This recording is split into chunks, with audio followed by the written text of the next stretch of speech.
nahihiya ako para sa Pilipinas.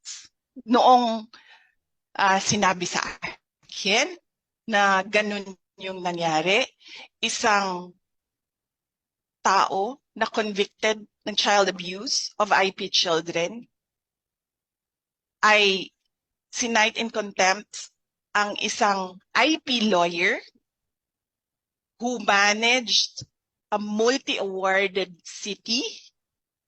Nahiya ako para sa Pilipinas.